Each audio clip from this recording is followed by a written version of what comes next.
Wow. You're very good. Oh, no. At what you do. Yeah, well, I couldn't do what you do. we haven't figured out what I do yet, but whatever it is, you're good at it. Well, thank you. That means, you know, this is it's a real thrill to have you here. I'm a huge fan of so many of your movies. I wanted to start with, I have an 18-month-old daughter, and she's not old enough yet to watch movies or anything. I can't wait to show her Willy Wonka and the Chocolate Factory. For my money, it's the best movie for children and adults to watch at the same time.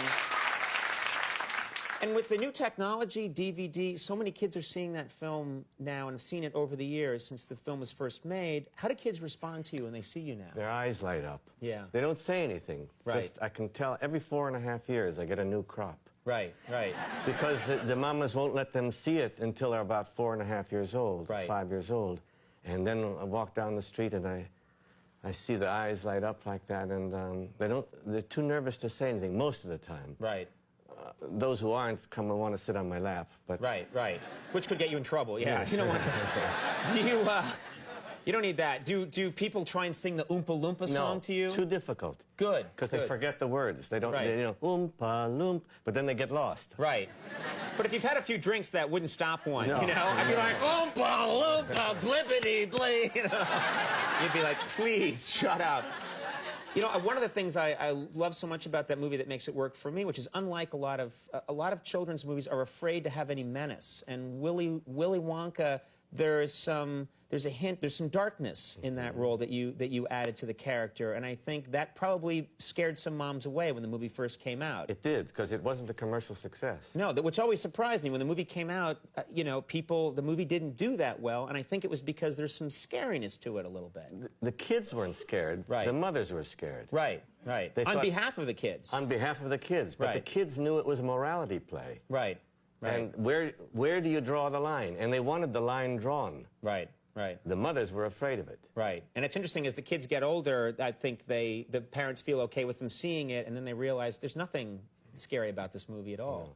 When going through the tunnel, the psychedelic tunnel, a little bit scary. Yeah, well, that's where, when I saw that movie for the first time, and you're taking the kids through the tunnel, and Willy Wonka starts to seem insane to me in a scary way, and I was afraid, but then you learn later on there's a purpose to all of it.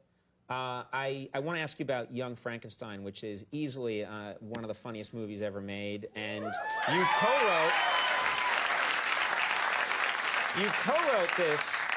co-wrote this film, and Mel Brooks directed the movie, and I only found out much later on that my favorite scene in the whole movie, and I think for many people their favorite scene, is when Dr. Frankenstein, you do the number, the tap dance number, Putting on the Ritz with the monster, and it's so insane and so absurd, and I only realized later on, I guess, that was your idea, and Mel Brooks didn't want to do it. Is that right? No, I would write all day, and then he'd come over after dinner and look at, yeah. Okay, now, we need a villain. The Burgermeister isn't a good enough villain. We need a real villain, and so on. And one night he came over, and he looks at the pages, and he says, "You tap dance to Irving Berlin?" Right. "In Top Hat and Tails with the monster?" Right. He said, "Are you crazy? It's frivolous." Right. And I started to argue, and then I argued for about 20 minutes till I was at least red in the face. I think it may have been blue. And all of a sudden, he says, "Okay, it's in." And I said, "Well, why did you put me through this?" Right. He said, "Because I wasn't sure if it was right or not. And if you didn't argue for it, I knew it would be wrong. But if you really argued, I knew it was right."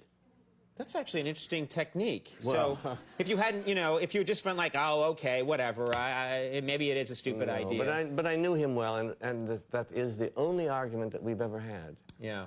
Well, and I think also it was one of the earliest movies I saw that was a comedy where the acting was so straight and so sincere. Do you know what I mean? You're believing in everything 1,000%, and that's what makes it so funny. 18 years of study. Right.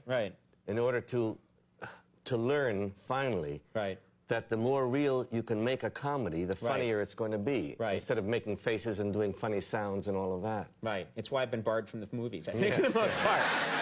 No. You did so much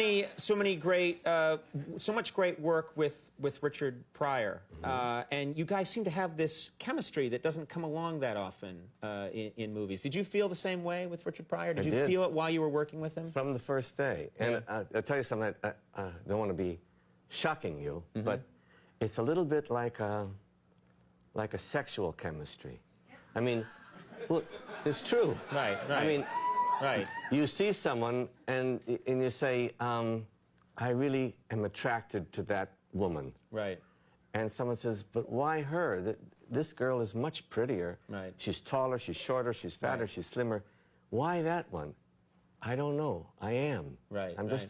And when Richard and I did our first scene, some magic happened, what they call chemistry. Right. And he improvised. I used to improvise in class, but not in front of the movie camera. Right. And I would answer him back and forth, and we were on such a similar wavelength. Not in private life so much. That's interesting. It didn't translate off camera. He had his own world that his friends and everything. Right. I wanted to more, but anyway, I'm telling you that there was something going on. When we did that first big scene in Stir Crazy and tore the place apart, the prison. Right. At the same moment, we both started to hum, to sing, da-dum, da-dum, da-dum, da-dum, da-dum, da-dum, Laurel and Hardy. Right. And when Sidney Poitier said, cut, I said, did you know you were going to do that? And he said, no. Did you know? I said, no, I didn't. But we both did it on beat at the same time. That's just, there's something in the air. That's just magic. Yeah, no one can explain that. That's very cool. You know, I was reading through your book, and one of the things that made me so happy, because I've been such a fan of you and your work, is that you've been through so much. You've had incredible career success. You've had high highs. You've had tragedy in your life. And when you get to the end of the book, you seem like you're in a really good place now. You're happy. And that made me feel really, that made me feel good, because I want you to be happy. So that was nice. That's true, right? You feel good. I'm happier than I've ever been in my life. That's fantastic. Well, that makes, I wish we had more time, but the biggest kick for me in having a show like this is that I get to meet people who influenced me and meant a lot to me the way you have. So thank you so much for being here. Go out and buy this book. It's an incredible story. Gene Wilder, Kiss Me Like a Stranger. Check it out. Thank you so much. Real honor to have you here. All right. Brian Kiley when we come back. Gene Wilder and Mel Brooks shared a legendary partnership, creating timeless works like The Producers, Blazing Saddles, and Young Frankenstein. Despite their close friendship and creative synergy, Wilder once recounted their first and only argument, which occurred during the development of Young Frankenstein. The disagreement arose over a creative decision. Wilder had co-written the script with Brooks and insisted that Brooks not appear on screen in the movie. Wilder felt that Brooks' presence as a performer, known for his broad comedic style, would disrupt the tone of the film, which aimed to balance comedy with a faithful homage to classic horror films. Wilder's argument was that the comedy would work best if the characters took the absurd situations seriously. Brooks initially resisted, feeling it was his movie too, and he had every right to be part of it. However, after a heated discussion, Brooks eventually agreed to Wilder's vision. He chose to stay behind the camera as director, trusting Wilder's instincts. Brooks later admitted that Wilder was right, and the decision contributed to the film's enduring success. The argument was a testament to their mutual respect and passion for their craft. Despite this brief clash, the two remained close friends and collaborators until Wilder's passing in 2016.